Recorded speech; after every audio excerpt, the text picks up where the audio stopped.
सब बड़े सीरियस लग रहे हैं आप। आपका बहुत बहुत धन्यवाद, आप यहाँ आए। अब यात्रा कन्याकुमारी से हरियाणा तक पहुंची है और बहुत कुछ सीखने को मिला। बहुत लोगों से हम मिले और देश के दिल में जो है वो डायरेक्टली सुनने को मिला है हम सबको। हरियाणा में आपने रिस्पांस देखा, बहुत अच्छा रिस्पांस है, एनर्जेटिक, एंथुजियास्टिक रिस्पांस है।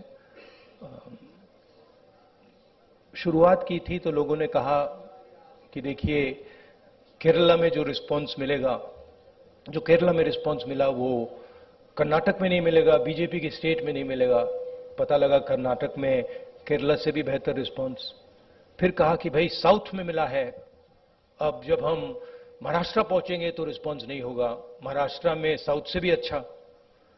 और फिर जब हम हिंदी बेल्ट में जा रहे थे कहते हैं हिंदी बेल्ट में तो बिल्कुल नहीं होगा, महाराष्ट्र में रिस्पांस अच्छा, हिंदी बेल्ट में नहीं होगा। मध्य प्रदेश में देखा और भी इंप्रूवमेंट। और फिर जब हम हरियाणा में आ रहे थे, नहीं बीजेपी की सरकार है, वो रिस्पांस नहीं मिलेगा, और भी इंप्रूवमेंट। मतलब जहां जितना हम आगे बढ़ते जा रहे हैं रिस्पांस इंप्रूव करता जा रहा है। तो मैं हरियाणा के युवाओं से, हरियाणा की जनता से, माताएं बहनों से दिल से धन्यवाद करना चाहता हूं कि आपने इतना प्यार दिया, आपने इतनी शक्ति दी, इसके लिए हम बहुत बहुत आभारी हैं। यहां पे लोगों ने, किसानों ने हमें हरियाणा की सच्चाई बताई, सड़कों पे हम चले हैं वो भी हमने देखा। तो रियलिटी हमारे और आपके सामने है। अब आप जो भी सवाल पूछना चाहते हैं पूछ सकते हैं। Would you like me to say it in English? Sorry, would you like me to say it in English और no need? No, I think Hindi. Dainik Bhaskar से महेश कुमार।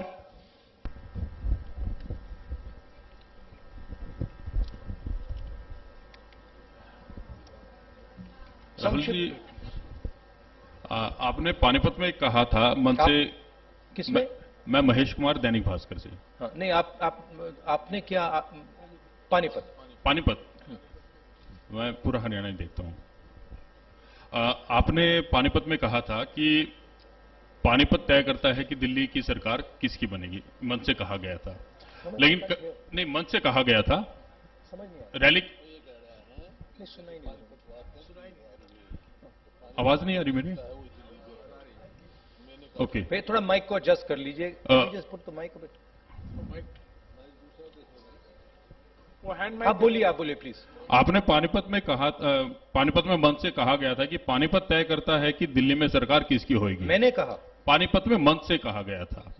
और करनाल में यह कहा गया कि यह यात्रा वोटों के लिए नहीं है। तो इसमें एक कहीं ना कहीं कंफ्यूजन है कि यह एक जन आंदोलन है या राजनीतिक यात्रा है। क्योंकि पॉलिटिशियन जिस भी थॉट के साथ कोई भी एक एक्टिविटी करता है, फुल टाइम पॉलिटिशियन, उसका थॉट तभी लागू होगा जब उसके पास सरकार होगी।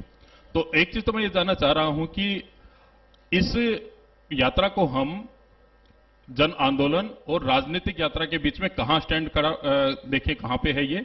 और इसके साथ ही ये चीज है कि एक माइलस्टोन है ये यात्रा, आपकी लाइफ टाइम का है। तो 30 जनवरी के बाद इस माइलस्टोन का टेक अवे पार्टी और आपके पास क्या होगा?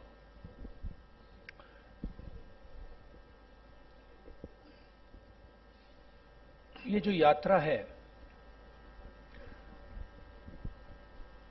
जो हिंदुस्तान की आवाज को दबाया जा रहा है और जो हिंदुस्तान में डर फैलाया जा रहा है, हिंदुस्तान को जो बांटा जा रहा है,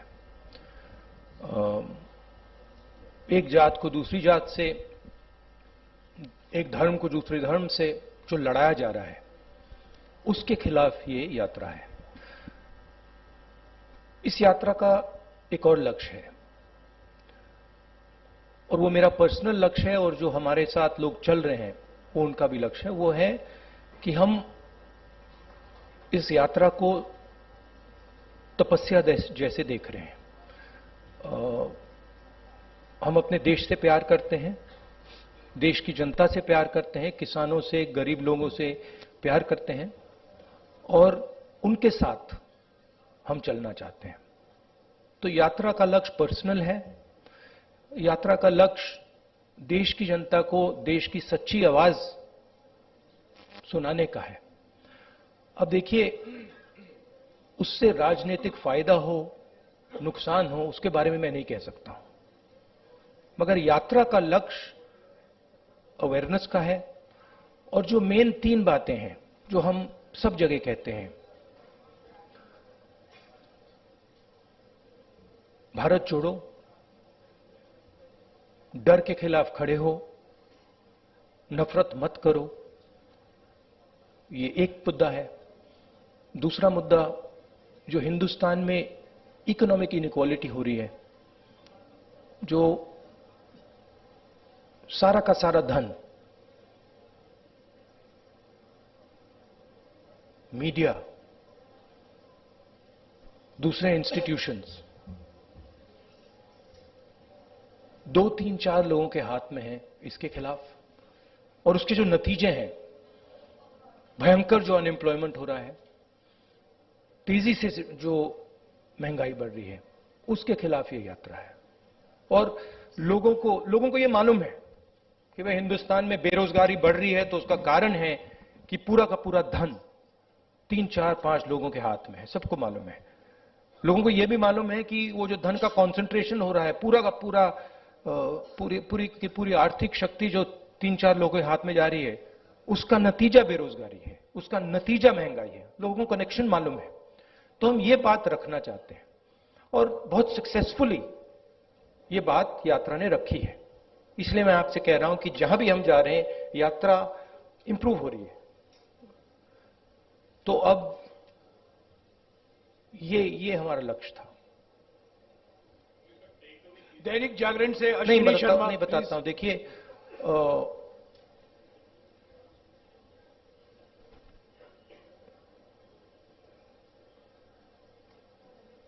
जब अर्जुन मछली की आंख में तीर मार रहा था, तो उसने आपसे कहा, उसने कहा कि आंख में तीर मारने के बाद मैं क्या करूंगा? कहा था क्या? नहीं कहा था ना। उस कहानी का मतलब है, वो गीता में भी है, तुम काम करो,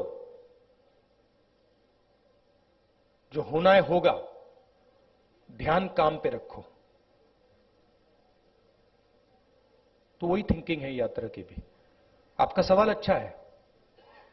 यात्रा के बाद एक और काम होगा, उसके बाद शायद एक और काम होगा, फिर आपको जवाब मिल जाएगा। शुक्रिया राहुल जी। जागरण से अश्विनी शर्मा। संक्षिप्त में प्लीज। हेलो। संक्षिप्त में मेरा सवाल इतना है सर कि यात्रा शुरू होने से पहले का राहुल गांधी और आज के राहुल गांधी में कितना अंतर है? हाँ, थैंक यू। हाँ, यात्रा शुरू होने से पहले के राहुल गांधी और करनाल तक पहुंचे, इसमें कितना अंतर आया है आपके अनुभव में और व्यक्तित्व में? भैया, ये तो आपका डिसीजन है। ये तो आप लोग जज, जूरी और एक्सिक्यूशनर हो।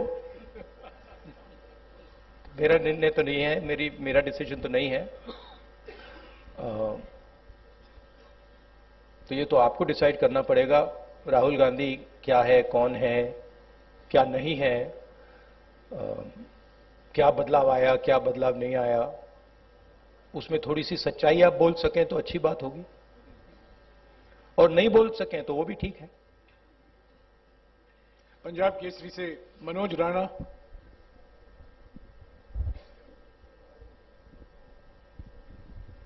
सर नमस्कार।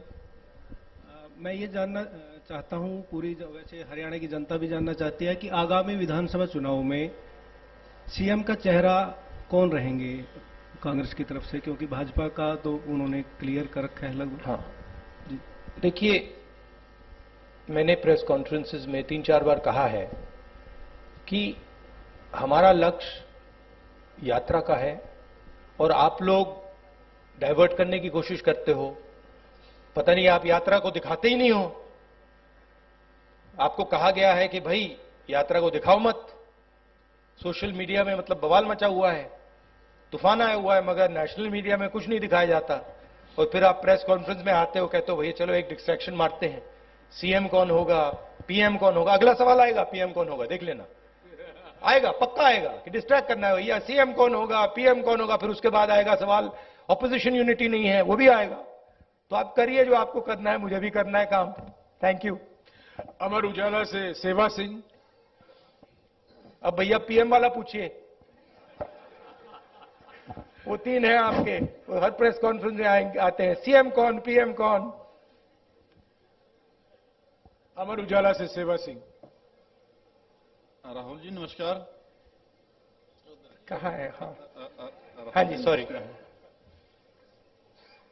शेर यात्रा चल रही है, बहुत चर्चाएं हो रही है, लेकिन कांग्रेस के संगठन की भी उतनी चर्चा हो रही है कि मतलब आगे चुनाव की तैयारियों को देख रहे हैं लोग यात्रा के जोड़ के, तो संगठन की भी इतनी ही चर्चा हो रही है कि संगठन नहीं मतलब बन पा रहा, संगठन नहीं बन पा रहा है। जी सर, तो ये कब तक पॉसिबल होगा? कार्यकर्ता भी इंतजार में रहते हैं सर, मेहनत करने वाले। देखिए, सबसे पहले ये कहना कि संगठन नहीं है, ये तो बिल्कुल गलत है। संगठन तो मतलब सड़कों पे आपको दिख रहा है, सब जगह दिख रहा है। खारगे जी प्रेसिडेंट हैं, मैं कांग्रेस पार्टी का प्रेसिडेंट नहीं हूं, तो यह सवाल आपको खारगे जी से पूछना पड़ेगा कि एग्जैक्टली हरियाणा का संगठन में इंप्रूवमेंट कैसे लाई जाएगी। मैं हरियाणा के 3 डिजिटल न्यूज चैनल से सवाल पूछवाऊंगा। लोकवाणी से मनदीप पूनिया। हाँ जी, माइक दीजिएगा इनको जल्दी। नमस्कार। नमस्कार सर। सर, मैं आपसे ये सवाल पूछना चाहता हूं कि आप लगातार कह रहे हैं कि डर का माहौल है, नफरत फैल रही है, डर का माहौल है। आपकी सरकार छत्तीसगढ़ में है, वहां पर सोनी सोरी जो कि इंटरनेशनल ह्यूमन राइट एक्टिविस्ट मानी जाती हैं, उनके घर की बिजली काट दी गई है, वो अंधेरे में रह रही हैं। अभी कुछ दिन पहले वहां पर एक 19 साल के आदिवासी लड़के का छत्तीसगढ़ पुलिस एनकाउंटर करती है। तो डर का माहौल भी आपको दिख रहा है, और क्योंकि इस यात्रा से आप कह रहे हैं कि सिविल सोसाइटी, पत्रकार, वकील, जो भी सेक्शन डरा हुआ है, उसके आप दिल की, उसकी मन की उसको डर को आप कम करना चाहते हैं। तो सोनी सोरी जो कि इंटरनेशनल एक्टिविस्ट हैं, वो डर में वहां अंधेरे में बैठी हुई हैं, तो वहां आपकी सरकार है। बाकी अगर आपकी सरकार सेंटर में आ गई तो फिर वही जो छत्तीसगढ़ में रहा, क्या वही होगा? नहीं, सबसे पहली बात यह है, देखने की बात है कि ये जो आपने मेरे सामने सवाल रखा है, ये आप नरेंद्र मोदी जी के सामने रख सकते हैं क्या? सबसे पहली बात ये है। कहां रखे हैं आपने? नहीं, कवरेज एक व्यक्ति के सामने सवाल रखना और कवरेज करना में बहुत फर्क होता है। प्रधानमंत्री जी ने ऐसे कितने प्रेस कॉन्फ्रेंस किए हैं जहां पे कोई भी पत्रकार उनसे ऐसा सवाल पूछे। सबसे पहली बात यह है, ठीक है। दूसरी बात यह है कि मैं कह रहा हूं कि देश की जनता को बांटकर उनमें नफरत फैलाई जा रही है। हिंदू मुस्लिम, अलग अलग जात के लोगों को लड़ाया जा रहा है। क्या कांग्रेस पार्टी ये करती है? कांग्रेस पार्टी ने कभी कहा है कि एक जात के व्यक्ति को दूसरे जात के व्यक्ति की हत्या करनी चाहिए? कांग्रेस पार्टी ने कभी कहा है कि एक धर्म को दूसरे धर्म से लड़ाया जाना चाहिए? कभी नहीं कहा है, हिस्ट्री में कभी नहीं कहा है। तो दूसरी बात यह है। तीसरी बात यह है कि जो वहां पे डर का माहौल है, उसके बारे में आपने हमें बताया है, हम जाके उसको देखेंगे, और अगर वहां पे हम उसके बारे में बोल सकते हैं, मैं बोलूंगा, ठीक है। और अगर वहां पे कुछ गलत हो रहा है तो मैं पर्सनली जाके उसको देख के उसमें मेरी जो राय होगी मैं रखूंगा, ठीक है। मगर मेन बात यह है कि जो देश में आज नफरत फैलाई जा रही है, जो हिंसा की जा रही है, वो छत्तीसगढ़ सरकार एज अ पॉलिसी नहीं कर रही है। वहां पे इश्यूज हैं, वहां पे लैंड एक्विजिशन की इश्यूज हैं, और वहां पे हां टेंशन है, मगर हमारी पॉलिसी वो नहीं है। धन्यवाद। मसले से सर्वमित्र कंबोज। नमस्कार सर। इधर सर, मैं देख रहा हूं आप स्पीच में और यात्रा के बाद मैं आपको बताना चाहता हूं कि मैं पर्सनली वहां जाऊंगा और पर्सनली इस बात को समझने की कोशिश करूंगा। अगर वहां पे कोई कमी है तो उसको मैं सुधारूंगा। नमस्कार सर, इधर ही। सर, आप नमस्कार। हर स्पीच में तकरीबन जवान और किसान की बात करते हैं। हाँ जी। किसान की अगर बात करें तो आपको पता है लंबा आंदोलन हमारे देश में हुआ। हालांकि सरकार ने कानून वापस ले लिए, लेकिन एमएसपी का मुद्दा अभी भी बरकरार है। उसके लिए किसान अभी भी संघर्ष कर रहा है। पंजाब में अभी चल रहा है, हरियाणा में भी चल रहा है। आपकी सरकार थी तब स्वामीनाथन आयोग की रिपोर्ट आ गई थी, लेकिन आपने लागू नहीं की। क्या अगर आपकी सरकार आ जाती है तो आप स्वामीनाथन आयोग की रिपोर्ट को लागू करेंगे? और जो किसान एमएसपी मांग रहा है, क्या वो आप एमएसपी देंगे? देखिए, ऐसी ये जो चीजें होती हैं, ये ऐसे कैजुअली नहीं कहा जा सकता है। ठीक है कि भैया, सबसे पहले मैं एक कांग्रेस पार्टी का मेंबर हूं, कांग्रेस पार्टी का लीडर हूं, बहुत सारे और हैं। तो अगर हम इस बात को सीरियसली कहना चाहते हैं तो ये डिस्कशन हम अपनी मैनिफेस्टो कमिटीज में करते हैं और उसको सीरियसली असेस करते हैं। उसके फाइनेंशियल इंप्लीकेशंस असेस करते हैं, उसके दूसरे इंप्लीकेशंस असेस करते हैं और फिर उस पर निर्णय लेते हैं। मैं यहां कह सकता हूं हां करेंगे ना करेंगे, उसका कोई मतलब नहीं है। जो हमारे मैनिफेस्टो में आएगा वो हमारा डिसीजन होगा और वो गारंटी करके हम करेंगे। जैसे हमने न्याय योजना के बारे में कहा था, हमने अलग अलग स्टेट्स में कर्जा माफी की बात की थी। जब हमारे मैनिफेस्टो में आ जाता है वो होगा ही होगा। ठीक है, तो पहली बात ये है। दूसरी बात ये है कि हम एक्सेप्ट करते हैं कि जो किसान है उसको चारों ओर से घेरा जा रहा है। उसको डायरेक्टली मारा जा रहा है, फ्यूल प्राइसेस से लेकर डायरेक्ट डीजल पेट्रोल की प्राइस से डायरेक्ट मारा जा रहा है। उसको इनडायरेक्टली मारा जा रहा है। बीमा का वो पैसा देता है, तूफान आता है, आंधी आती है, उसको पैसा नहीं मिलता। उसको डायरेक्टली खाद की प्राइसेस से मारा जा रहा है। तो हम एक बात एक्सेप्ट करते हैं कि जो हमारे देश की जो रीढ़ की हड्डी है, जो रीढ़ की हड्डी प्रोडक्शन करता है, जो हमें भोजन देता है, उस पर आक्रमण हो रहा है। वो जो 3 किसान की काले कानून थे, वो कानून नहीं थे, वो किसान को मारने के हथियार थे। जैसे डिमोनेटाइजेशन और गलत जीएसटी छोटे व्यापारियों को मारने के हथियार हैं, वो पॉलिसीज नहीं है। ठीक है, तो हम समझते हैं कि उनको प्रोटेक्शन की जरूरत है। और एक और बात, एक्सपोर्ट पॉलिसी भी उनको मारने का, उनसे चोरी करने का एक तरीका है। ठीक है, तो हम जानते हैं कि किसान पर आक्रमण हो रहा है और मैं आपको एक बात की गारंटी दे दूंगा कि कोई भी कांग्रेस पार्टी की सरकार आएगी, वो आक्रमण बंद होगा, किसान की रक्षा होगी, उसकी प्रोटेक्शन होगी।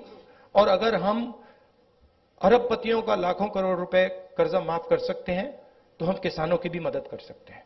यह मैं आपको गारंटी करके दे सकता हूं। एमएसपी बहुत जरूरी मुद्दा है, उस पर हम चर्चा करेंगे, इंटरनल डिस्कशन करेंगे और उस पर हम निर्णय लेंगे। मगर मैं ऐसे प्रेस कॉन्फ्रेंस में इन चीजों के बारे में फ्लिपेंटली नहीं बोल सकता। मैं सीरियस आदमी हूं। मैं अगर मेरे मुंह से कुछ निकलता है तो क्रेडिबली निकलना चाहिए, सच्चाई निकलना चाहिए। नहीं, सप्लीमेंट्री नहीं, एक सेकंड, जवान की बात करता हूं। बेरोजगारी की बात बहुत ज्यादा, जिस स्टेट में आप बैठे हैं आंकड़ों के हिसाब से टॉप पर, सप्लीमेंटरी प्लीज, टॉप पर। No supplementary. जवान के बारे में मैं आपको बताता हूं। आपके एक सेकंड सर। आप कहते हैं कि कोई इंजीनियरिंग में जा रहा है, कोई मेडिकल करता है, आईएएस करना चाहते हैं, लेकिन जॉब्स नहीं है, यानी कि उनको पता नहीं कितनी जॉब्स हैं। तो आपके पास क्या ऐसा रोड मैप है? हमारे देश में हर साल लाखों ग्रेजुएट निकलते हैं, पोस्ट ग्रेजुएट निकलते हैं। सरकारी और प्राइवेट नौकरी में ऐसा कौन सा रोड मैप होगा कि हम उनको सेट कर पाएं? देखिए, ये देश अपने युवाओं से झूठ बोल रहा है। ठीक है, झूठ क्या है? मैं अब 3000 किलोमीटर चला हूं। युवाओं से मैं पूछता हूं, बच्चों से पूछता हूं क्या करना चाहते हो, 5 जवाब मिलते हैं। Engineer, doctor, lawyer, army, administration. ठीक है, और सारे के सारे, मतलब हजारों बच्चों ने मुझे ये 5 जवाब दिए हैं। रियलिटी ये है कि इनमें से 10% को 15% को, ज्यादा से ज्यादा 10% भी मुश्किल है, 10% को इंजीनियर, डॉक्टर, लॉयर ये जॉब्स मिल जाएंगे, बाकी को नहीं मिलेंगे। तो इन सबके सपने टूटेंगे। मेरे पास एक बच्ची आई, कहती है मैं आईएएस में जाना चाहती हूं। मैंने कहा ठीक है बेटा, आईएएस में हर साल कितने लोग जाते हैं? मुझे कहती है 5 लाख लोग जाते हैं। मैंने उससे कहा नहीं बेटा, 5 लाख लोग नहीं जाते हैं, 150 लोग जाते हैं। रोने लग गई। तो ये देश अपने बच्चों से, अपने भविष्य से झूठ बोल रहा है और ये इनका दिल तोड़ेगा। हर रोज इनका दिल टूटता है, इनके सपने टूटते हैं। क्यों टूटते हैं? क्योंकि जो लोग इस देश को रोजगार दे सकते हैं, उनकी हम मदद नहीं करते हैं, उनकी हम प्रोटेक्शन नहीं करते हैं, उनके स्ट्रक्चर के बारे में हम नहीं सोचते। रोजगार कहां से आएगा? रोजगार अगर आप सेकंड ग्रीन रेवोल्यूशन करोगे, एग्रीकल्चर को ट्रांसफॉर्म करोगे, फूड प्रोसेसिंग फैक्ट्रीज के जाल बिछाओगे, रोजगार वहां से आएगा।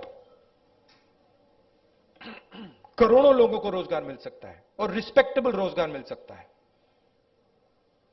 दूसरी बात, जो स्मॉल और मीडियम इंडस्ट्रीज को डिस्ट्रॉय किया गया है, और कोई शब्द ही नहीं है, डिस्ट्रॉय किया गया है।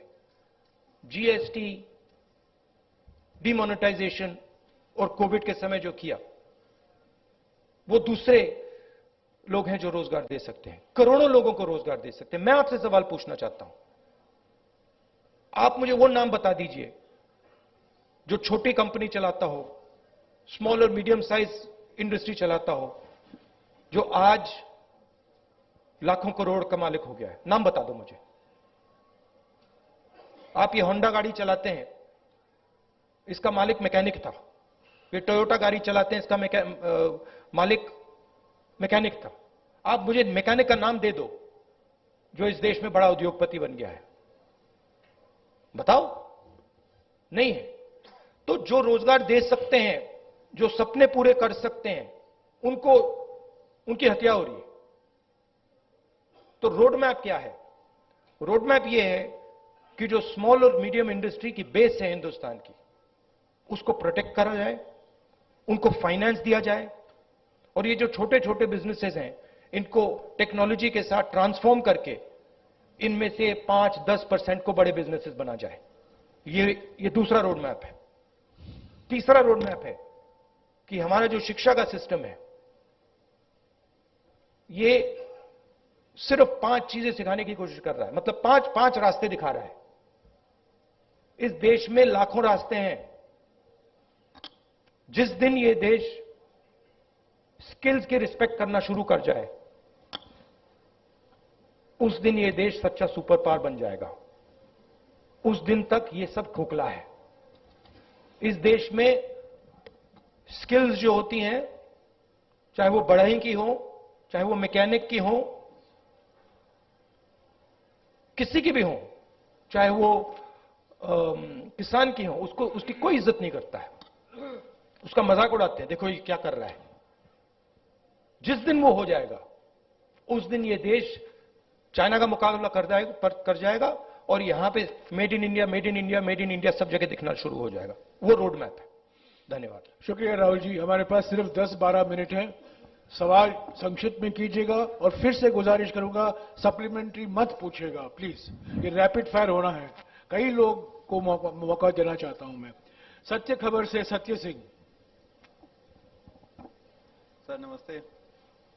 सर पिछले काफी समय से हम लोग देख रहे हैं कि जो कांग्रेस पहले डिफेंस मोड में रहती थी, अब अटैकिंग मोड में है।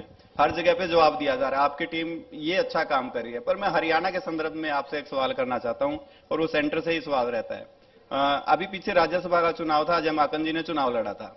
उस समय में एक क्रॉस वोटिंग हुई थी। कांग्रेस के पास वोट पूरे थे, उसके बावजूद कांग्रेस अपना राज्यसभा का सदस्य नहीं भेज पाई थी। उस पे ना आज तक कोई जांच की बात आई है और ना अभी तक उस पे कोई कार्रवाई जैसी बात है। सर आपसे मैं ये जानना चाहता हूं, क्या इस प्रकार के मुद्दों पर भी, जिस प्रकार से देखिए सोशल मीडिया की बात करें, सोशल फेस बनाने की बात करें, कांग्रेस का जबरदस्त फेस होता जा रहा है, क्या ऐसे मुद्दों पर भी पार्टी में चर्चा होती है?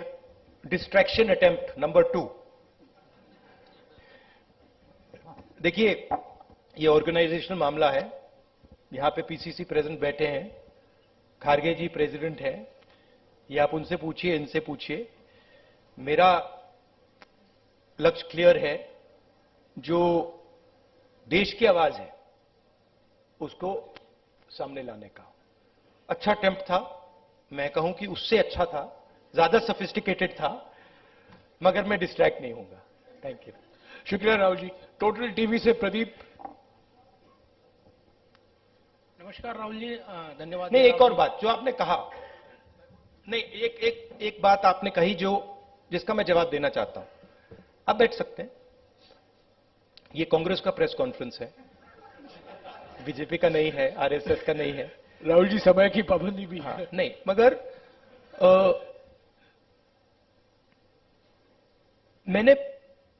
मैंने पहले कहा किसी प्रेस कॉन्फ्रेंस में, और आपने मुझे पूछा कि राहुल गांधी में कोई बदलाव आया। एक बात मुझे बहुत गहराई से समझ आ गई है कि ये जो लड़ाई है, ये एक्चुअली राजनीतिक लड़ाई नहीं है। सुपरफिशियली ये राजनीतिक लड़ाई है। जब हम बीएसपी से लड़ते हैं या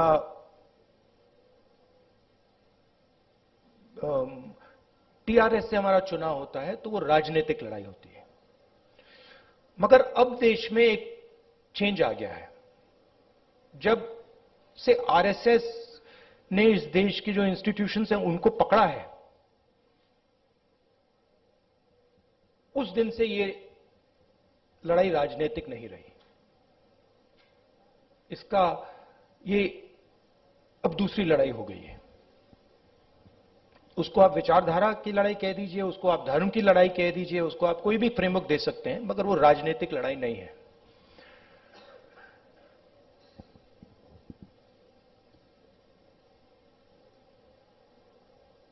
कांग्रेस पार्टी की अगर आप हिस्ट्री देखें, जो आपने कहा कार्यकर्ता में जोश आ गया है, यह तपस्या का संगठन है। इसको अगर आप तपस्या में लगाते हैं तो इसकी एनर्जी बढ़ती है। बीजेपी पूजा का संगठन है, उसको अगर आप पूजा में लगाएंगे उसमें स्ट्रेंथ आती है। अब बीजेपी, अब पूजा दो तरीके की होती है। धन की बात कर रहा हूं। पूजा नॉर्मली होती है कि भाई मैं भगवान के पास जाता हूं और मैं उनसे कुछ मांगता हूं। मगर इनिशिएटिव जो पूजा करता है उसका होता है। ठीक है, आरएसएस की पूजा अलग है। आरएसएस चाहता है कि फोर्सिबली उनकी पूजा हो। मोदी जी चाहते हैं, इसलिए वो आपसे नहीं मिलते हैं, कि फोर्सिबली उनकी पूजा हो और देश में सब लोग उनकी पूजा करें। उसका रिस्पॉन्स एक ही हो सकता है। उसका रिस्पॉन्स तपस्या ही हो सकता है और कोई रिस्पॉन्स नहीं हो सकता है। और इसीलिए ये जो यात्रा है ये बहुत सक्सेसफुल है, क्योंकि इसमें सिर्फ कांग्रेस पार्टी तपस्या नहीं कर रही है, सिर्फ एक व्यक्ति तपस्या नहीं कर रहा है। इसमें लाखों लोग तपस्या कर रहे हैं। और इस यात्रा का मैसेज यही है कि जो मैंने अभी आपको बोला, जो आपने रोड मैप की बात पूछी, कि इस देश में तपस्या की रिस्पेक्ट होनी चाहिए, स्किल्स की रिस्पेक्ट होनी चाहिए, काम की रिस्पेक्ट होनी चाहिए। कांग्रेस पार्टी ये कहती है, हिस्टोरिकली ये कहा है। और बीजेपी कहती है, आरएसएस कहती है कि नहीं भैया, तपस्या की कोई रिस्पेक्ट नहीं होनी चाहिए। जो हमारी पूजा करेगा उसकी रिस्पेक्ट होगी। अब आप इस फ्रेमवर्क से नोटबंदी को देखिए। क्या नोटबंदी ने हिंदुस्तान के गरीब की तपस्या की रिस्पेक्ट की? बिल्कुल नहीं। वो तपस्या पर आक्रमण था। उसका मैसेज था किसान से छोटे मजदूर से, छोटे व्यापारी से, भैया तू जितनी तपस्या करनी है तू कर ले, कुछ फर्क नहीं पड़ेगा, जला देंगे। और बीजेपी आरएसएस इस देश को फोर्स्ड पूजा की ओर ले जा रही है, धन का प्रयोग करके, इंस्टीट्यूशंस को कैप्चर करके, लोगों को डरा के, आप लोगों को डरा के। वो आपसे कह रहे हैं भैया तपस्या मत करो, आपसे कह रहे हैं आपकी जो तपस्या है, जो सच्चाई मतलब आपको अपने टेलीविजन स्क्रीन पे डालनी है, वो मत करो, मार देंगे, हमारी पूजा करो। इसलिए प्रधानमंत्री जी आपके सामने नहीं आ सकते, क्योंकि उसमें आपकी तपस्या की झलक दिख जाएगी, कहीं ना कहीं से कोई सवाल पूछ जाएगा। तो ये लड़ाई है पूजा और तपस्या के बीच में। हमारा संगठन तपस्या का है, और अगर हमारे संगठन में कमी है तो तपस्या की कमी थी, और उस यात्रा ने इसको क्लियर कर दिया है कि ये तपस्या का संगठन है, वो पूजा का संगठन है। उनका वो काम है, हमारा ये काम है। राहुल जी नमस्कार। शुक्रिया राहुल जी। टोटल टीवी से प्रदीप। राहुल जी नमस्कार, मैं प्रदीप। और ये जो आपने शिव जी की फोटो देखी होगी, ये आपने देखा है, ये सिंबल देखा है आपने, शिव जी की फोटो में देखा है, इसका मतलब क्या है? कोई बता सकता है? आप कहेंगे आशीर्वाद। आशीर्वाद नहीं है, ये अभय मुद्रा है, डरो मत। ये तपस्या का सिग्नल है, अपना काम करो, तपस्या करो, डरो मत। इसीलिए तो कांग्रेस का ये सिंबल है। नहीं, आप हंस रहे हो, मैंने रिसर्च किया है, ये सिंबल कहां से आया, कैसे आया, मैं आपको किसी दिन बता दूंगा, आप हैरान हो जाओगे। अच्छा, आपने गुरु नानक की फोटो देखी है? उसमें भी आपने देखा होगा, देखिए ना। बुद्धा की फोटो देखी है? उसमें भी अभय मुद्रा। महावीर जी की फोटो देखी है? उसमें भी अभय मुद्रा। तो तपस्या, डर में बहुत बड़ा गहरा लिंक है, और ये चाहते हैं, और ये इन्होंने पहले भी किया था। फ्रीडम की जो लड़ाई थी, आजादी की जो लड़ाई थी, वो तपस्या की लड़ाई थी, और इन्हीं लोगों ने अंग्रेजों से पूजा करवाई थी। तो हिस्ट्री है ये, उसको मिटाया नहीं जा सकता, रिपीट हो रही है। शुक्रिया राहुल जी। मेरा डर है कि मैं 5 अच्छा लगा मिनट में आपको? इसको जवाब खत्म अच्छा नहीं कर लगा पाऊंगा। राहुल जी, A1 5 मिनट है, सिर्फ 5 मिनट है, प्लीज। फाइनली टोटल टीवी से प्रदीप। फाइनली धन्यवाद। राहुल जी नमस्कार। जयराम जी धन्यवाद आपका सवाल पूछने का मौका देने के लिए। राहुल जी, हमने देखा है जब ये यात्रा चल रही है, आपकी टी शर्ट बहुत चर्चाओं में है, और खासतौर से मुझे आप लोगों ने डांट भी पड़वा दी, और ये डांट पड़वा दी आपने मुझे। टी शर्ट कर करके मामा ने डांट मार दी मुझे कि तुम कैसे घूम रहे हो। राहुल जी, सवाल मेरा यह है कि ये यात्रा जो है राहुल गांधी की इमेज बदलने में कितनी कामयाब रही है? चर्चा ये भी है राहुल गांधी की इमेज बदली है, आप इसे एक बड़ी उपलब्धि व्यक्तिगत तौर पर देखते हैं? और दूसरा सवाल इसी से जुड़ा, नहीं, एक ही सवाल प्लीज प्रदीप, एक ही सवाल प्लीज। हरियाणा का जिक्र, प्लीज मुझे रोकना पड़ेगा आपको, प्लीज एक ही सवाल। राहुल गांधी आपके दिमाग में है, मैंने मार दिया उसको, वो है ही नहीं, मेरे माइंड में है ही नहीं, गया, वो गया।